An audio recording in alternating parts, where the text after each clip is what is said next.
Welcome to Brainstorium. I'm Anna Tizard, award-winning dream punk and deeply weird fantasy author. And yes, that's me and my fiction that's deeply weird. Explore and imagine with me the most unexpected story ideas using the surrealist word game of Exquisite Corpse. Find out more and join in at annatizard.com. This is a storytelling challenge unlike anything you've tried before.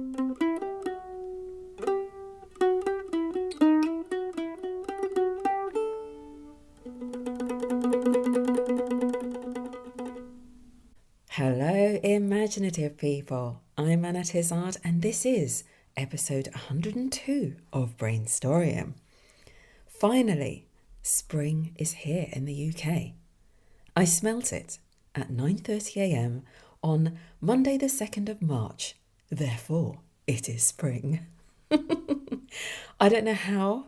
I'm not even completely sure it's a smell, but there is always this moment each year when I get this feeling. As per usual, I check back with my mum, who gets the same annual feelings. She lives a little further north than me in London, and she confirmed she had the feeling the next day, which is actually consistent with my understanding that spring travels upwards, up the map from south to north. So this slight delay makes sense to me in this oh so scientific theory of mine. The only thing is, the spring feeling is like this underlying feeling of excitement, a little spark of excitement. And because it's there in the background almost permanently now, even when the sun doesn't come out, I keep thinking I must be on the brink of some amazing, huge new idea. I mean, maybe I am, but I've been feeling like this for over a week now and wondering if anything's going to come of it, besides flowers and trees opening their blossom and sprouting leaves. Maybe inspiration is about to strike in the most unexpected way. Well, on this show, you can expect that kind of thing. If nothing else, you know you can expect the unexpected here. But moving on to less ethereal theories and more practical things for your writing, I decided, since I've begun in the last few shows to share publishing opportunities, why don't I share some tips on how to give your short stories the best chance of being accepted by a publication? What follows is based on articles I've read by magazine editors, some of the more pointed advice I've occasionally come across on some submission pages, and advice from an editor who ran a flash fiction workshop that I attended in last year's FantasyCon. So a bit of a blend of all of these different sources. So I rummaged through my brain and my notebooks and came up with the following points. First and foremost, follow the guidelines, including on format. It might sound obvious, but if they don't suggest a particular font, just use a plain one, nothing fancy. Usually they say the story must be unpublished anywhere else.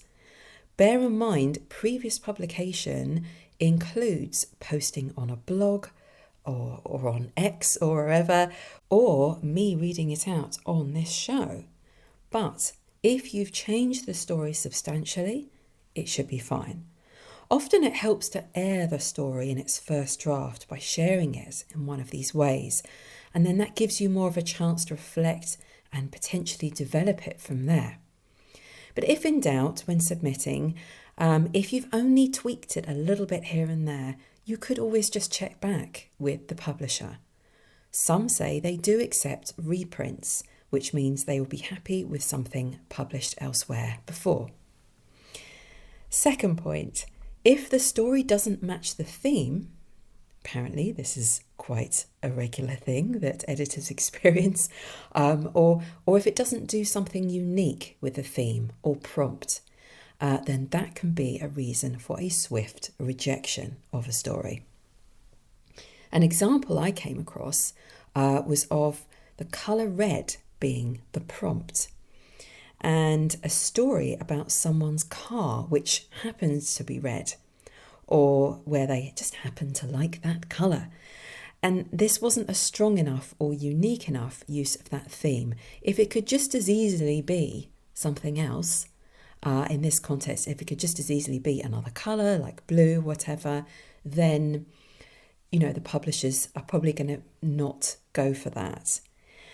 So try to think outside the box. An editor taught me a great exercise for early brainstorming that helps you push beyond the first ideas that pop into your head, which quite often can be slightly more obvious ideas. So to get past the obvious ones, you can just kind of splurge them and then see if you can push yourself a little bit further. If you want to find out more about this method and you haven't heard it, go to episode 94, Trying Out a New Story Brainstorming Method. Next point, beginnings. I know I've talked quite recently about a subtle question or mystery that you can raise in a reader's mind to intrigue them from the very start. And often you can achieve this by withholding some information. But don't be too dizzying at the start. I read an article recently by an editor of a literary magazine who pointed out that there's always a moment when you first start reading someone's story where you have to sort of settle in and get used to the writer's style. You allow for a little fizzle of confusion because the writer is usually trying to intrigue you with this hint of some mystery. But bear in mind, this editor reads through who knows how many submissions like this every day, doing this over and over, going through this kind of moment of confusion and wondering what's going on. And it does get dizzying. If we try too hard to startle or shock the reader, they can get overwhelmed, and you don't really want them to be so confused as to what's happening or who the character is and what they're doing there, that they have to actually slow right down and maybe even reread your first paragraph a couple of times. The advice I've seen says, let it be interesting and use a few choice details that quickly and efficiently bring the scene to life. Avoid a deluge of questions or unsolved mysteries in the reader's mind. This is why giving a story a rest of at least a few days is such a great idea, to look at it with fresh eyes and always read it aloud to yourself without intonation, because the person who's reading it will not have any preconceptions that will allow them to have that intonation that you imagine in your head as you read it. Let the language speak for itself. If you'd like more on beginnings, don't forget to check out the discussion panel of Spotlight Indie's Big Weekend event last month, which I was a part of, entitled Writing Better Beginnings. Link in the show notes. Another reason why stories sometimes get rejected is there's not much going on. Now, it might be that you're exploring a psychological or emotional change within a character, within their psyche. Even if the entire story hangs on this and you see this psychological reveal or epiphany as the main crux of your story, still add in physical movement. You want to evoke the feeling of change and of things going on. When we read stories, we want to be somewhere else and for things to happen. So a change that happens only inside the protagonist's head is not really enough, unless, of course, you're writing some crazy dream punk in which it might technically be in their head, but it will surely involve an adventure that contains lots of movement and change and stuff going on. Be especially careful when using first-person narrative if your story is steeped in emotions or thoughts, because you might get caught up in the character's interior dialogue and their thoughts playing out, which is likely not enough to engage the reader who wants to be somewhere and experience things happening. Try adding sensory details about the setting. What does it look like? What does it smell like? Use all your senses to imagine the place and keep things moving from the outside, not just from within. This all feeds into pacing. Whatever you write, that is where the reader is. That is what they are imagining and experiencing. It sounds kind of obvious, but sometimes you have to step back and ask, where do I want the reader to be spending their time and energy? Where do they want to be spending their time and energy? A paragraph spent on description alone or on interior dialogue with no movement is a section of time spent in stillness for the reader. These may be important parts that you need to include in the story, but if that's the case, weave in movement and action. Again, a sense of change is what keeps the story moving. Don't let it stand still for more than a few beats. And finally, endings, but not just endings. If your story doesn't encapsulate an entire story, this can be a reason for rejection. Some magazines may accept a slice of life type of story, though usually they'll be more like literary style magazines. So it's best just to read what they publish and find out. Or if your story is one piece of a bigger tale, that's another turn-off. The editor is generally looking for something that will give the reader satisfaction in what they're going to read there and then in their publication. Now, endings in a short space can be tricky. The shorter you go, the harder it is. But a satisfying tie-off can be achieved with a change that has some kind of significance to the character, or it answers a question that was subtly posed in whatever way in the beginning. The payoff of the ending is most satisfying if it's unexpected but still makes sense within the context of the story. But when I was in the FantasyCon workshop last year, the editor from Apex magazine, who hosted it, which is one of the best known and longest running literary magazines, she said that with a flash fiction piece, an open-ended tale is an option, but it would have to really intrigue, and that you have to make the reader feel emotionally invested in the protagonist for that to work.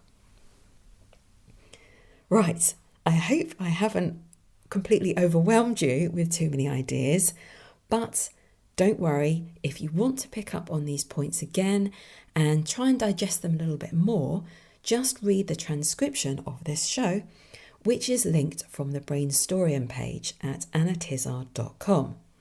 Just scroll under the embedded audio of the show to find a link to the transcription of episode 102.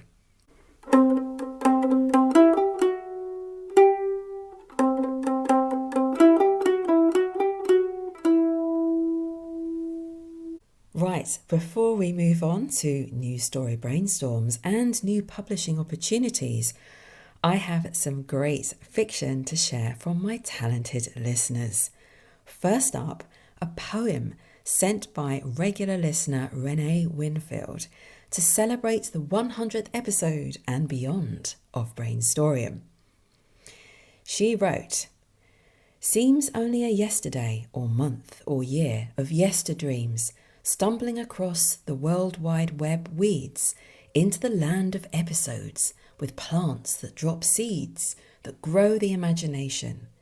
So imagine where an inspo show sails all crafts of many tales, tips, podcast quips, and time has grown 100 from 1. Let's celebrate Brainstorium." Oh, this is wonderful. Thank you so much, Renee. I love the rhythms and the assonance you've got going on here. And I especially love the image of the show as a kind of ship sailing along, a craft, both senses of the word. And I know you've been spreading the word and telling friends about Brainstorm, which is just great. It really helps me to grow the show's audience. I did also have some responses to the Velvety Sleuth, which came up on episode 101. Paul Monteith commented, "This prompt truly did not want to play," but then went on to write a hilarious short story. Now, bear in mind, if you'll recall, I did some deep delving into the origins of the words velvet and sleuth, and both of them, bizarrely, had roots connected with deer. This is a Velvet Sleuth. My office door opened and a woman walked in with legs till Tuesday, Wednesday, Thursday. Who am I kidding? There were not enough days in the week to name her legs. Her hourglass figure compelled me to request a time out, and as she walked towards me, I put on sunglasses and smeared myself with sunblock because she was hotter than Chernobyl. "Are you the Velvet Sleuth?" she asked. "Yes, but you can call me Buck." "Because you're a male deer?" "No, because I have buck teeth. My parents couldn't afford a dental retainer." With my forehoof, I pushed a chair forward. "Have a seat." "No, thanks. I have these chairs at home." "Why do they call you the Velvet Sleuth?" "Because I solve crimes and mysteries, and I can locate Waldo's location anywhere on the planet." "Is that useful?" "It is for Waldo. He's geographically challenged." "Do you like sleuthing?" "No, but I meet interesting people who want to pet me and feed me snacks." "Here, have some acorns and carrots," she said, gently patting my head. "Thank you. What can I do for you, miss?" "I want you to track my partner. I think he's cheesing on me." "You mean cheating?" "No, cheesing. I'm the heiress to fromage and curds. I think he's sampling other cheeses." "It must grate on you." "It does," she said, as she lifted a cigarette to her lips. "You have my number?" I smiled. 48 23 38. Really sorry about the accent there. I couldn't help myself. It's just so sort of film noir detective, like 50s or 60s, turned humorous with a touch of the Carry On. Very bizarre imagery as well of this deer sitting there in an office. Thank you, Paul. You can find Paul Monteith on Blue Sky as Quantum Fairy. Eric Montgomery wrote, "Layers." The lab is never completely dark. Even at 3 a.m, the monitors cast a low aquarium glow across the consoles. Air moves through the vents with a soft mechanical breath. Something in the ceiling ticks as it cools. Rachel sits with her shoes kicked under the desk, headphones resting around her neck. Maintenance band crawls across the screen, usually empty at this hour. A thin green line waiting for interruption. Across the room, Mara balances her chair on 2 legs, pencil tucked behind one ear, spiral notebook open but ignored. The line lifts, just enough. Rachel brings the headphones up and settles them over her ears. Breathing. Not near, not far, centered. A sentence follows, low and even. It repeats. Mara lets her chair drop flat. "You getting that?" Rachel raises a hand without turning. The voice doesn't wander. No fabric brush. No swallow. The breath keeps its distance perfectly, as if fixed in place. She routes the signal through the old patrol speaker on the shelf. The cracked cone rattles on everything except this. The sentence glides out unchanged. "Clean," Mara says. Rachel tilts her head. "Too clean." Mara studies her for a second. You and your texture, she says, velvet sleuth. Rachel doesn't look back. She slows the playback a notch. The words widen, vowels stretch. The breathing holds its rhythm. Mara moves closer, leaning one hip against the desk. Who talks like that? No one. Rachel slows it down again. The surface tightens, not distortion, strain.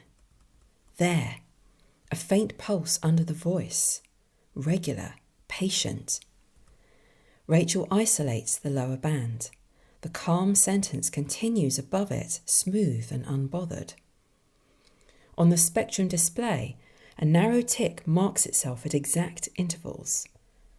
That's not breath, Mara says quietly. No. Rachel widens the band and feeds it through the older analyzer, the temperamental one they keep because it misbehaves in useful ways. The pulse fractures. Not one signal, several, stacked.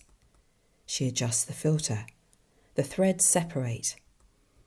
Under the steady voice, other breaths rise up, faint, out of sync.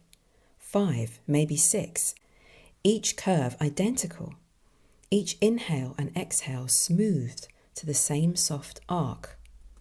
Mara's hand finds the back of Rachel's chair and stays there. That's layered, she says. Rachel kills the top channel. The room fills with breathing. No echo, no shift in space, just lungs moving in a place that leaves no trace of walls. And that's where I'm stopping, because it did go over the word count, just a little bit, but also because Eric agreed to post the full story on his website, so you can look him up and read the whole thing. Just go to madpoet.org, just madpoet.org, but just switch out the O and E in poet for 0 and 3. This is kind of eerie, with this tension building around this strange breath, this breathing and this voice. What is going on? Well, I guess we can find out by going to madpoet.org. Okay, it is with a spring feeling, with a tingling of newness and fresh ideas, that we reach into the socks of destiny. That's right, Exquisite Corpse mixes your words and phrases into a sentence that goes describing word noun, action, describing word noun. I'll play 3 rounds to create 3 very weird sentences and explore the story possibilities that these suggest. Then there will be a second round of brainstorming these days. That's what I like to do. I roll the dice to pick a couple of categories to see if these might suggest something more or something different about a word combination that I quite fancy. So it's with much curiosity and some trepidation that I reach into the describing word sock. Our first word is from Anonymous, pot-bellied. Okay, we have a physical description here. The noun is from Sean, also known as Blue Wizard Facts. Volunteer zookeeper. Now, what's the significance? Why are they pot-bellied? I wonder. This is curious. The action is from Wendy. Danced around with. Okay. Got a lot of very literal, physical words and suggestions here. Right, next word is also from Wendy. I can open it up. Intent. Okay. As an adjective. Someone with strong intention. Last word is from Alessandro Buzzo. Doppelganger. Ooh, an intent doppelganger. Intent on what?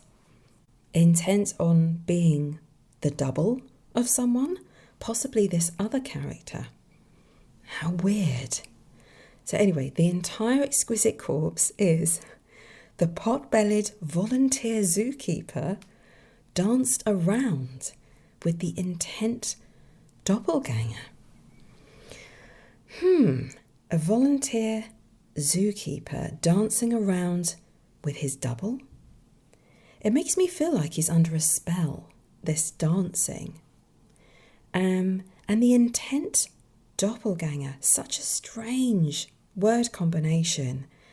So it makes me think that it's not a doppelganger that's been created by someone else, say like a scientist cloning or a wizard or something like that.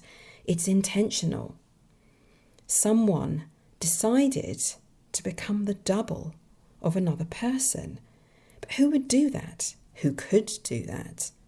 Some kind of trickster fairy? In the old tales, they're often playing tricks on humans. So it is making me think of these very old, sort of old-fashioned fairy tales. And this one has a zookeeper spellbound and dancing to a tune that only they can hear. In fact, there are some old folk tales about people being bewitched into dancing until they collapse or die. Very weird. It's sort of funny, and then when you start to think about it, you think, oh my goodness, this is dark, potentially. So I'm just gonna move on to the next one and see what else we have in the socks. Our first word is from Paul Benfield. Wind scoured. Okay, does this tell us perhaps more about the setting? Our next word, if I can remove one, they've all got tangled up. This is from Sean at Blue Wizard Facts. Fisherman. Well, that's quite realistic. I imagine you experience a lot of high winds when you're at sea, fishing. Let's see. Our action is from Alessandro Bozzo. Invited friends to tea for. It all sounds very innocent, but is it? Next word is from Anonymous. Powerful. Okay. And the final word is again from Sean at Blue Wizard Facts. Oh my goodness. I hope I can pronounce this correctly. Kutsune. It's I made a little note for myself. It's a Japanese word for fox, but in folklore, it's a mythical, intelligent fox spirit who can shapeshift to human form. Gosh, now that's someone to invite to tea. Oh, this is curious. So altogether we have the wind-scoured fisherman invited friends to tea for the powerful Kutsune. Okay, so it might be time to pour some tea. This has been brewing for a little while. So it should be ready.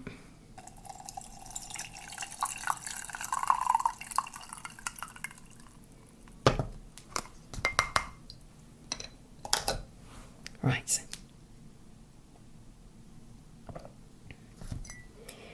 Okay, so altogether, once more, the wind-scoured fisherman invited friends to tea for the powerful Kutsune, or fox spirit.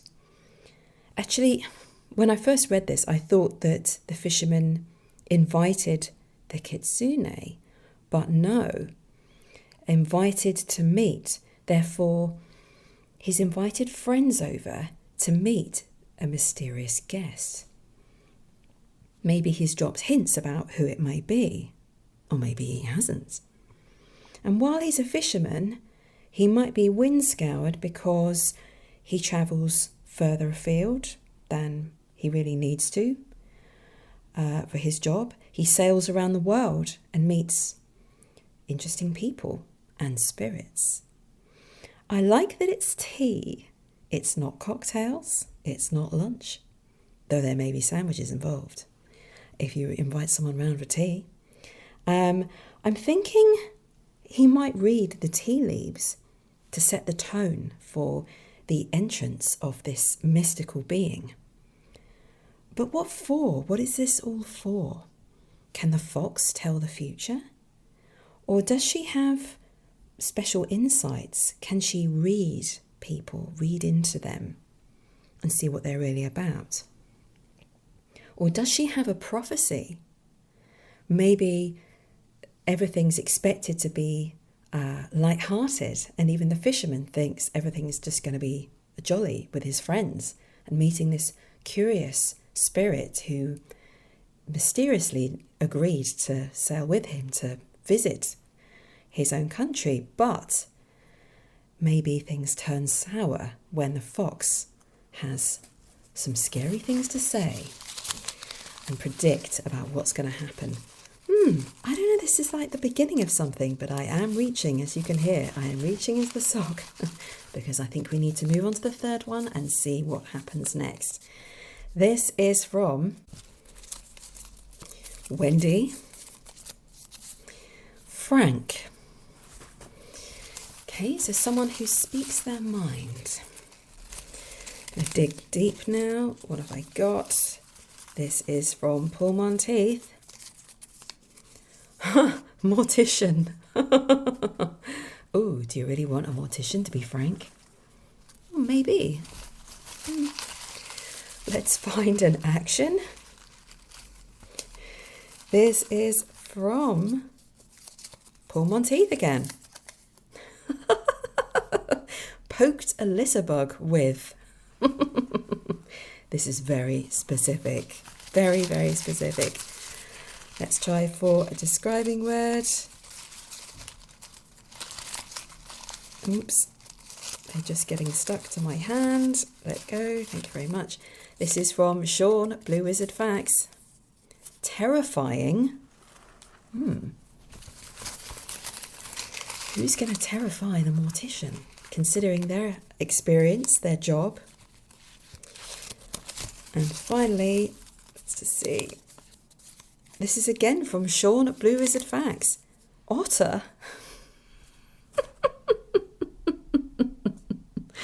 Okay, so we may have to think outside the box here. Now this otter must be a stick or a walking stick with an otter design carved into it. Bit unusual. There must be a reason. And also, why is it terrifying? Are there otter demons that I'm completely unaware of that are worthy of imitation, of carving into a walking stick to frighten people away? or just kind of like a warning, stay away from my handsome walking stick. I'm starting to find the walking stick like the most interesting thing, actually. But let me just return to the exquisite corpse because I think this idea is running away with me. The Frank mortician poked a litter bug with the terrifying otter. The litter bug makes me think this is happening in an alleyway. I just think that's the most likely place that you might get away with dropping litter. I don't know. Behind the mortuary. Or the funeral directors. But now, why is this person, this unknown stranger, dropping litter outside the back or at the side entrance of the funeral directors? Someone's snooping around. Are they checking on the dead bodies that have recently arrived? Is this related to a suspicious death or a murder? And when they're caught loitering by the mortician herself, who's just stepped outside for a cigarette, what is this curious implement she carries that has a terrifying otter design on it? There are a lot of questions here, but that is, of course, how inspiration often begins. I'm often drawn to something partly because I feel intrigued by it, but I just can't work out yet what is actually going on.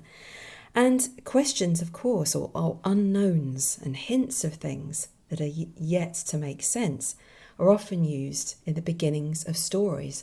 So why not? Why not use that? Use the unknown. You sit down. This is like pure discovery writer method. Sit down and start writing something. Describe what is happening without knowing what's going to happen next. And have that question in your mind. And you never know. You may find that your subconscious mind comes up and just fills in the gaps for you. So there it is. Some very strange, exquisite corpses today.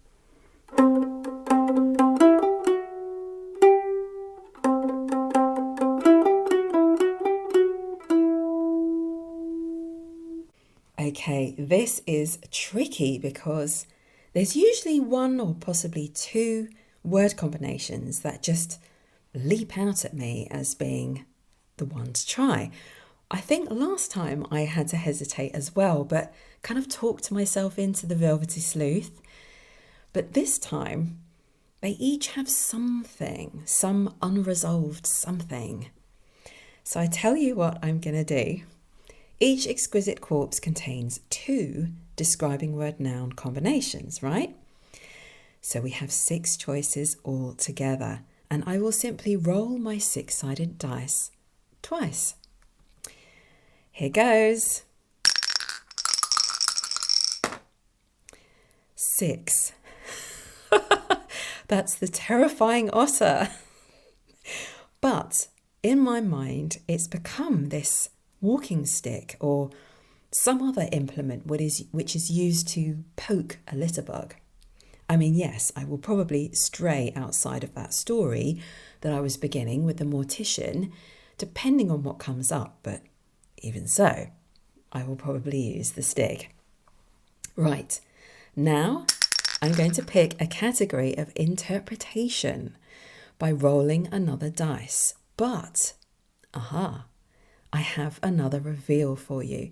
This list has grown from 8 to a tentative 12. So in addition to the original 8 categories, which you can find in the show notes, I have, during the last week, come up with 4 more, which are a hidden identity or disguise, a scar, which can be physical or psychological, a ghost, or a cocktail or special tea, which, let's face it, is probably going to be a magic potion or poison. So those are numbers 9 to 12, and all because I have a 12-sided dice. So I will now roll my 12-sided dice, not the 8-sided. But if in this first round the new ones don't get a look in, I may, with the second round, cheat a little bit by using my 4-sided dice to pick out one of these new ones, just because I can. Okay, so how are we going to interpret the terrifying otter? And this is the first time I've used my 12-sided dice since buying the pack. 9! It's one of the new ones. A hidden identity or disguise. Oh, I like this. I have no idea where it's going, but I like it. It feels like it's going along the same lines as the walking stick idea because that's kind of like an extension of what you're wearing. I mean, maybe it's not technically, but people have cool looking walking sticks, designer sticks that they've chosen to go with their overall style. So why not? If this otter embellished walking stick is part of a hidden identity or disguise, is that a wand in disguise? Or someone whose identity as a wizard is kind of just hidden beneath the surface? They walk with confidence, only using the stick lightly. They have shiny shoes. He wears a suit. He even has a pocket watch. The walking stick is maybe more for effect than anything, an old-fashioned gentleman. But for all we know, he might have strolled right out of another world, and he may have misjudged the usual fashions of this one by 100 years or so. His liver-spotted knuckles hide the face of the otter carving, its snarl smothered against the palm of his hand. "Not yet, my dear," he whispers. The bottom of the stick stumps against the cobblestones, as if feeling for something. A sign, a clue left behind. The wizard is trying to trace someone who was here before, but it might have been hours ago that they passed by. There are marks left behind on the pavement that no naked eye can perceive. Why an otter, though? This must be the question. This must be the key. What if the ground flows with rainwater? It's been pelting it down for a couple of hours by now. The mysterious wizard strides from a shadowy alleyway, walking stick poised, splashing into the inch of water that rushes, its tiny streams like fingertips licking around the cobblestones. But there's something in the base of the walking stick that feels the ground right back. Whiskers, fine sprigs of them, protruding almost invisibly from under the rubber stopper. The spirit of an otter, like a demon familiar, seeks the footprints and scents of the wizard's quarry, dipping and diving ahead of him in the quickness of the water, sliding over stones, sniffing and wiggling its muscular tail. For the wizard strides between worlds, seeking a runaway, an interworld spy. Maybe the spy is also a kind of creature that loves the water, or is attracted to it, like a shape-shifting mer-creature who's been breaking into government buildings and trying to steal secrets. And this water connection is why the wizard is using his walking stick, which binds the spirit of the terrifying otter, who seeks, who leaps ahead like a ghost slapping the rain, who sees the signs no one else can see in the patterns of flowing water. Okay, that's quite strange. But next, there must be another go at this. Let's roll the six-sided dice again to pick another word combination from the exquisite corpses first and see what comes up this time. 4.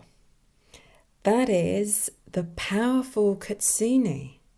Okay, the fox spirit. So I'm going to use the 12-sided dice to pick a category of interpretation. 8. That is a weapon. But it doesn't have to mean that the powerful kitsune is a weapon, right? It might be that the story is about a weapon that she seeks, or a weapon she devises, or a weapon that only she can wield, which feels quite interesting. I'm drawn back to the original Exquisite Corpse, which was the wind-scoured fisherman invited friends to tea for the powerful kitsune.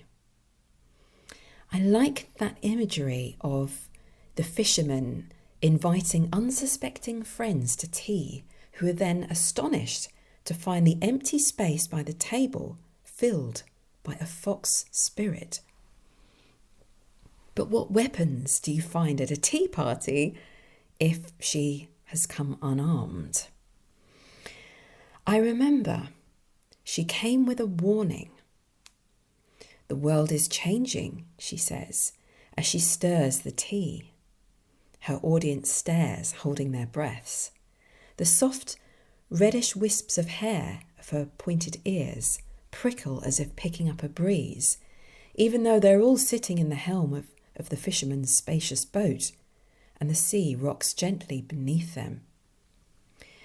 In a world where weapons are confiscated and held only by those in power, you have to find new ways to fight.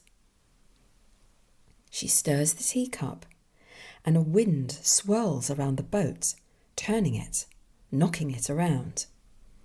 She taps the side of her cup with a teaspoon, and the sound reverberates, swells like ripples through the air. Circles widen, the rings shivering outwards as the noise begins to pierce, undulating and strangely silver, like the cutlery she wields in her paw. The boat tremors and rocks. The fishermen's guests leap to their feet with a yell. Can a tea invoke a storm?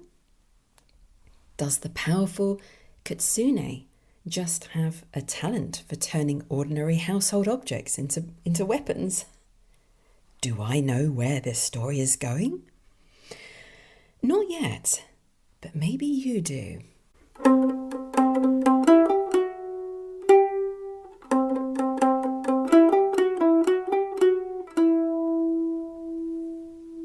Right, next, how about some new publishing opportunities for your short stories?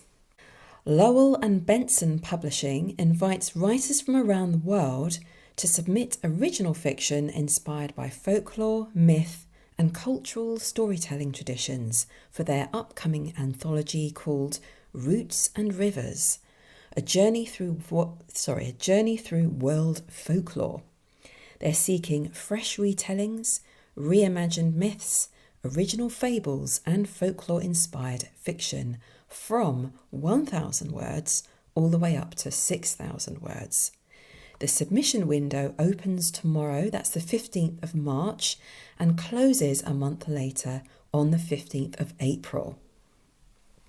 To find out more, go to payhip.com, Lowell and Benson Pub. So that's LOWELLAND, Benson Pub. That's payhip.com, Lowell and Benson Pub. Indie Bites is a quarterly indie fantasy anthology created to promote the work of indie authors. It features short fantasy fiction, prose and poetry from self-published, hybrid and unpublished authors, together with author interviews. Indie Bites is a not-for-profit imprint of Silver Sun Books. They are looking for fantasy stories up to 7,500 words on the theme of quests and quarrels. And this has a later deadline of 31st of May. So I appreciated for a longer word count, you might want something that has a bit of a later deadline to give you more time to work on it. So to find out more information, go to silversunbooks.com. That's silversunbooks.com and hit the submit button. Now, just to note, as usual, I have come across these opportunities in the wilds of the internet. I don't have any personal experience of working with these publishers, and I haven't looked at them in any depth. But whoever you choose to submit to, always run a check on Google to see what other people have said about them online, and check their terms and conditions of publishing to be sure that these will suit you and what you're looking for. Right, well, if you have any ideas you'd like to share on a story or a poem up to 250 words long, based on any of the many prompts that have come up in this show, you know what to do. Go to annatizard.com/submit, or you'll find submit underneath the brainstorm tab. If you'd like your piece to be read out in the next show, please get in touch with me by the Friday after the release of this show. Otherwise, I will just leave it to a future show. I would be curious to see what you might do with the powerful kitsune or fox spirit, or in fact, any ideas for the use of a tea set as weaponry. How about that as an imagination-bending exercise?